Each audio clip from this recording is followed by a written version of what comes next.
Classes. तो last part हमने कर लिया था, अब आगे पढ़ेंगे, ठीक है।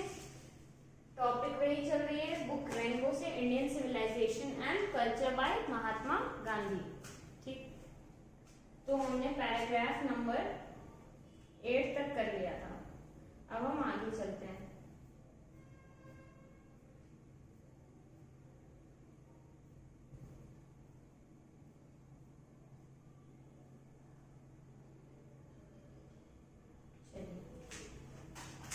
तो देखते हैं पैराग्राफ में क्या लिखा है। सबसे पहले, the Indian civilisation as described by me, यहाँ पे मी किसके लिए आ रहा है? महात्मा गांधी, ठीक है।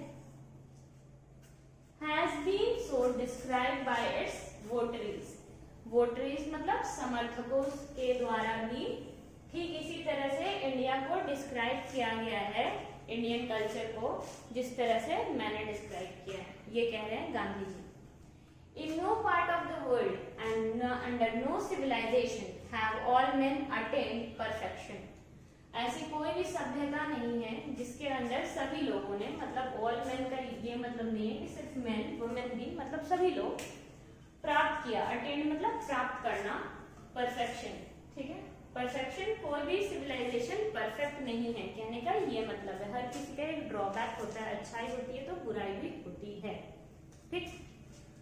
आगे बढ़ते हैं। The tendency of Indian civilization is to elevate the moral being, tendency मतलब जो हाल चाल, जो जिस तरह का आदत है इंडियन सिविलाइजेशन का, वो क्या है? एलिवेट, ऊपर उठाना। किस चीज को ऊपर उठाना है? मोरल बीइंग, ठीक है। मोरालिटी को ऊपर करना एक इंडियन सिविलाइजेशन का क्या है? अपना एक तरीका है, एक टेंडेंसी है। That of the western civilization is to propagate, propagate मतलब प्रचार करना। दैट ऑफ का मतलब और वेस्टर्न सिविलाइजेशन का, यहाँ पे इस सेंस में आ रहा है। और वेस्टर्न सिविलाइजेशन का क्या एजेंडा है या क्या टेंडेंसी है? प्रोपोगेट करना, प्रचार करना। किस चीज का? इमोरलिटी, अनैतिकता का प्रचार करना, अनैतिकता को बढ़ाना। ये कौन सा सिविलाइजेशन है? उनके कहने का मतलब है कि इंडियन सिविलाइजेशन में हमारी टेंडेंसी या हमारा पूरा ध्यान जाता है मोरालिटी को डेवलप करने में, और वेस्टर्न सिविलाइजेशन में इमोरालिटी को, ठीक है। वो ये कॉन्ट्रास्ट क्रिएट कर रहे हैं। The latter is godless, the latter, latter हम हमेशा दो पार्ट में यूज करते हैं सेंटेंस में, एक होता है फॉर्मल, एक होता है लैटर। लैटर मतलब जिसके बारे में बाद में बात की, जब दो चीजों का कंपेयर कर रहे हो तो ये जो दूसरा वाला होता है ना, इसको लैटर बोलते हैं, इसको फॉर्मल बोलते हैं, FORMER, फॉर्मल, एंड LATT या लैटर, ठीक है। The latter is godless, godless मतलब नास्तिक है, ठीक है। उसमें किसी भी भगवान का जिक्र नहीं है। जो वेस्टर्न सिविलाइजेशन है उसमें भगवान का जिक्र नहीं है। अब आगे देखते हैं क्या लिखा है। The former is based on a belief in God, farmer मतलब इंडियन सिविलाइजेशन की बात होगी। किस पे बिलीव है?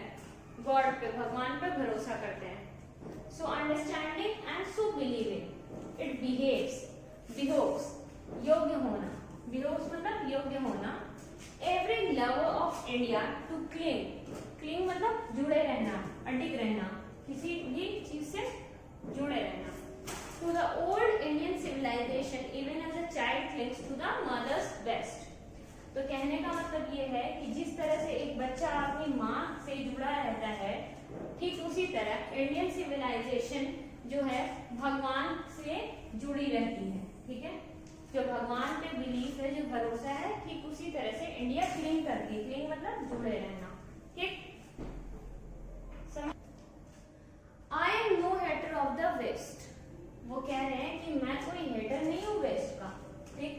आई am thankful to the West for many a thing, उनका कहना है कि मैं वेस्ट के लिए बहुत सारी चीजों के लिए थैंकफुल भी हूँ। ऐसा नहीं है कि वेस्ट में सारी चीजें बुरी हैं, बल्कि मैं थैंकफुल भी हूँ। I have learn from western literature, मैंने वेस्टर्न लिटरेचर से सीखा है, ठीक। But I am thankful to modern civilization for teaching me that if I want India to rise to its fullest height, पर पर मैं थैंकफुल हूँ किस चीज से, मॉडर्न सिविलाइजेशन से, कि उसने मुझे ये सिखाया कि अगर इंडिया को अपने पूरी ऊंचाई पर पहुंचाना है तो I must tell my countryman frankly that after years and years of experience of modern civilization I have learned one lesson from it, that it is that we must shun it at all cost. उनका कहना है कि अगर हम India को fullest height पे लेके जाना चाहते हैं तो मैंने वेस्टर्न सिविलाइजेशन से यही सीखा है। क्या सीखा है? फ्रैंकली सच कहूँ तो मैंने यही सीखा है कि मैं अपने देशवासियों को, अपने कंट्रीमैन को ये कहूँ कि जितना जल्दी हो सके और जितना अच्छे से हो सके दूर रहना चाहिए, ये वेस्टर्न सिविलाइजेशन से दूर रहना चाहिए और उसको शन इट एट ऑल कॉस्ट, मतलब उसको पूरी तरह से बंद कर दें, उससे दूर रहें। ठीक, शन मतलब बिल्कुल हटा देना। ठीक, तो इस तरह से उन्होंने एक तरह से कंपेयर भी किया फर्स्ट पैराग्राफ में इंडियन सिविलाइजेशन को वेस्टर्न सिविलाइजेशन से। कहा कि वेस्टर्न सिविलाइजेशन गॉडलेस है, उसमें गॉड पे बिलीफ नहीं है, इंडियन सिविलाइजेशन का भगवान पर भरोसा रहता है, बिलीफ रहती है। फिर इस पैराग्राफ में उन्होंने कंपेयर किया है वेस्टर्न के बारे में कि हाँ ऐसा नहीं है कि वेस्ट से मैंने कुछ सीखा नहीं है, सीखा है, कुछ चीजें सीखी हैं और उसमें से ये चीज ये भी सीखी है कि वेस्ट की सिविलाइजेशन को जितना जल्दी हो सके उतना जल्दी शन कर देना चाहिए, दूर रहना चाहिए। तो एक तरह से उन्होंने बेइज्जती की है वेस्टर्न सिविलाइजेशन की, मॉडर्न सिविलाइजेशन की। चलिए 11th पे आते हैं। What is that modern civilization? It is the worship of material.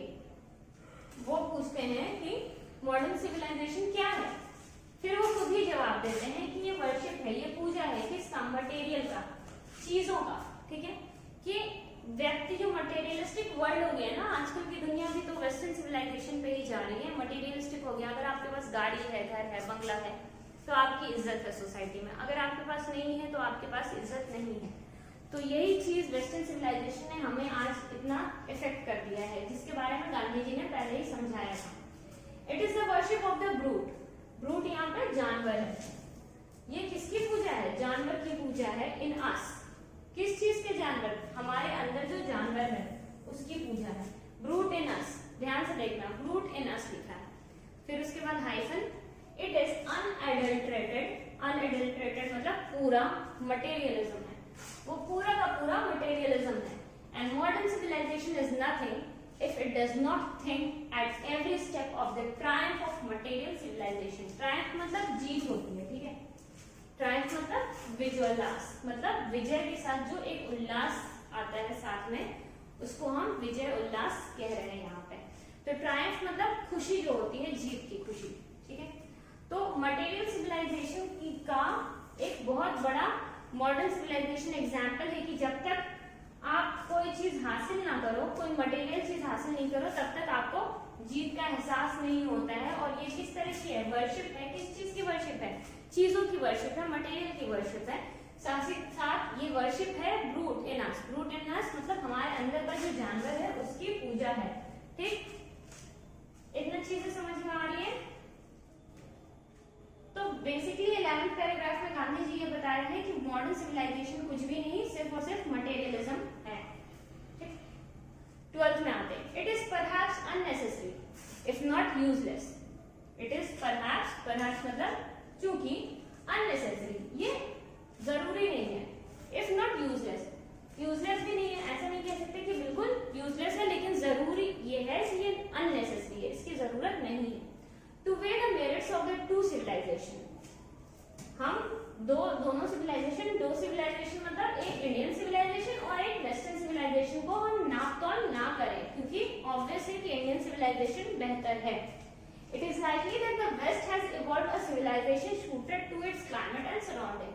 उनका कहना है कि जो वेस्ट है उन्होंने इवॉल्व मतलब समझते हैं ना, अपने सिविलाइजेशन को इस तरह से बनाया है कि वो उनके हिसाब से, उनके क्लाइमेट और उनकी सराउंडिंग के हिसाब से है, ठीक है। And similarly we have a civilization suited to our conditions. और हमारी सिविलाइजेशन जो है हमारी कंडीशन से सूट करती है, हमारी कंडीशन को मेल खाती है, ठीक। And both are good in their own respective spheres. और दोनों अपने ही संबंधित क्षेत्र में सही है। मतलब इंडिया का जो कल्चर है और जो वैल्यूज है वो इंडिया के लिए सही है, और जो वेस्ट का है वो वेस्ट के लिए सही है। दोनों को मिक्स नहीं करना चाहिए। वो लास्ट में ये कहते हुए आगे बढ़ते हैं। चलिए पैराग्राफ नंबर 13, द डिस्टिंग्विशिंग मतलब एक खास, जो किसी को खास बनाता हो, कोई एक ऐसा कैरेक्टरिस्टिक। और डिस्टिंग्विशिंग कैरेक्टरिस्टिक विशेषता of modern civilization is an indefinite multiplicity of human wants। indefinite मतलब जिसको कभी डिफाइन नहीं किया जा सके, मतलब बेहद, बहुत ज्यादा, इंफिनिटी कह लो, ठीक है। मल्टीप्लिसिटी मतलब मल्टीप्लाई से बना है, तो आप समझ सकते हो। एडिशन में क्या होता है, ऐड होता है, मल्टीप्लाई मतलब बहुत ज्यादा, डबल डबल है। तो एक्स्ट्रा ऑफ ह्यूमन वांट्स मतलब लोगों की जो चाह है, जो ह्यूमन की चाह है, वो कभी खत्म नहीं होती। किसमें? वेस्टर्न सिविलाइजेशन में, मॉडर्न सिविलाइजेशन में। The characteristics of ancient civilization is imperative, अनिवार्य है। क्या है? ये एंशिएंट सिविलाइजेशन है, उसकी जो कैरेक्टरिस्टिक्स है वो ये है कि ये अनिवार्य रेस्ट्रिक्शन प्रतिबंध है, प्रतिबंध upon a strict regulating of these wants. अब यहाँ पे समझिए, कह रहे हैं कि एंशिएंट सिविलाइजेशन ऐसा है कि जो बहुत ज्यादा प्रतिबंध लगा रखा है, अनिवार्य एक जरूरी प्रतिबंध लगा रखा है ह्यूमन नीड्स के ऊपर, क्योंकि ह्यूमन जो चाह है वो कभी भी खत्म नहीं होती। हमेशा एक चीज आती है तो दूसरी चीज की चाह होती है, लालच हो जाती है इंसान के अंदर। इसलिए हमारी सिविलाइजेशन में ऐसा था, सिखाया गया है कि ह्यूमन वांट्स में एक रेस्ट्रिक्शन होना चाहिए। गांधी जी ने ये भी कहा है कि the earth has enough for everyone's need but not enough for everyone's greed. ठीक, तो इस चीज को ध्यान में रखते हुए वो इसी चीज के बारे में कह रहे हैं। द मॉडर्न ऑफ वेस्टर्न इनसैटिएबलनेस मतलब सैटिएबल मतलब डिजायर मतलब पूर्ण होने वाला, सैटिएबल मतलब पूर्ण होना, और उसके आगे इन लग गया तो अपूर्ण मतलब लालच, अपूर्ण होने वाले जो insatiableness arises really from want of living faith in future state. उनका कहना है कि ये जो लालच इंसान के अंदर आती है वो इसलिए आती है क्योंकि हम आगे का फ्यूचर सोचते हैं कि हमें ये करना है, ये करना है, ये करना है, ठीक। And therefore also in divinity, और डिवाइन सोचते हैं कि हम आगे चल के ऐसा बनेंगे, हम बेस्ट बनेंगे, या हम डिवाइन है, हमसे अच्छा कोई नहीं है, हम बेहतर। इस तरह की जो सोच है ये वेस्टर्न सिविलाइजेशन से आती है। The restraint of ancient or Eastern civilization arises from a belief, often in spite of ourselves, in a future state and existence of divine power। हम क्या सोचते हैं कि हमारे ऊपर भी कोई है जिसको हम गॉड कहते हैं, भगवान कहते हैं, और भगवान ने हमारा फ्यूचर लिख रखा है, ठीक। तो हम कभी कभी होता है ना, हम लोग, हमारे बड़े बूढ़े भी बहुत बार ये कहते हैं कोई बात नहीं, ये तो भाग्य की बात है, ये तो भाग्य की बात है। तो हम कहीं ना कहीं इस बात पे भरोसा करते हैं, लेकिन मॉडर्न सिविलाइजेशन में ऐसा कंसेप्ट नहीं है, वेस्टर्न सिविलाइजेशन में ये कंसेप्ट नहीं है। तो वो हमेशा किसी न किसी चीज की चाह में दौड़ते भागते रहते हैं पूरी जिंदगी, ठीक। सम ऑफ द इमीडिएट मतलब तुरंत, एंड ब्रिलियंट प्रतिभाशाली result of modern inventions are too maddening, मतलब टू मैडनिंग मतलब पागल कर देना, मतलब बहुत अच्छा इन्वेंशन। टू रेजिस्ट इतना अच्छा है कि आप पागल होने से बच ना सको, कहने का ये मतलब है। जैसे कि उस जमाने में रेलवे का इन्वेंशन हुआ, पहले आप गुल्लक कार्ट्स पे जाते थे, रेलगाड़ी से नहीं थी, तो लोगों को सफर करना बहुत मुश्किल हो गया था, लेकिन इन अंग्रेजों ने ही रेलवे इन्वेंट किया था इंडिया में आके, और इंडिया में रेलवे सिस्टम फर्स्ट टाइम बना। तो वो लोगों के लिए बहुत ही नया था और बहुत ही चौंका देने वाला था। But I have no manner of doubt that the victory of man lie in that resistance। But Gandhi ji क्या कह रहे हैं कि हाँ ये सब चीज तो ठीक है, लेकिन मुझे इस बात पे बिल्कुल भी डाउट नहीं है कि इंसान की जो विजय है, विक्ट्री है, वो कहाँ लाई करती है? रेजिस्टेंस में लाई करती है। वो कहीं ना कहीं रोक पे, अपने ऊपर प्रतिबंध लगाने पे लाई करती है, उसी पर डिपेंड करती है। क्यों? क्योंकि हम हमेशा कुछ ना कुछ चाहते रहेंगे ना, चाहत तो कभी खत्म नहीं होगी, लेकिन जब हमें पता होगा कि हमें बस इतनी की जरूरत है, तो हमारे अंदर एक सेटिस्फैक्शन वाली फीलिंग आएगी। उसके बारे में गांधी जी बात कर रहे हैं। We are in danger of bartering. Bartering मतलब अदला बदली, बार्टर सिस्टम पढ़ा होगा। Bartering away the permanent good for a momentary pleasure. एक क्षणिक आनंद के लिए हम अपना परमानेंट, जो हमारा हमेशा का जो एक परमानेंट मतलब जो हमेशा रहने वाला जो खुशी है, जो अच्छाई है, हम उसको अदला बदली कर रहे हैं। किस चीज के लिए? एक क्षणिक आनंद के लिए, एक मोमेंटरी प्लेजर के लिए। और मोमेंटरी प्लेजर यहाँ पे क्या है? यहाँ पे मॉडर्न सिविलाइजेशन है और मटेरियलिस्टिक वर्ल्ड है। ठीक, हमारे जो वैल्यूज हैं, हमारे जो मोरल्स हैं, हम उसको कहीं ना कहीं बदल रहे हैं इन सब चाहत के लिए, अदला बदली कर रहे हैं। गांधी जी का ये कहना है। 15 paragraph. Just as in the West they have made wonderful discoveries in things material. Similarly, Hinduism has made still more marvelous discoveries in things of religion, of the spirit and of the soul. उनका कहना है कि जैसे कि waste ने material बहुत आश्चर्यजनक, wonderful मतलब आश्चर्यजनक डिस्कवरीज बनाई हैं, जैसे कि रेलवे हो गया, मैंने बताया, टेलीग्राम हो गया, रेडियो हो गया। उसी तरह से हिंदुइज्म एक रिलीजन है, Hinduism still more marvellous, Hinduism ने भी बहुत ही अद्भुत डिस्कवरीज की है।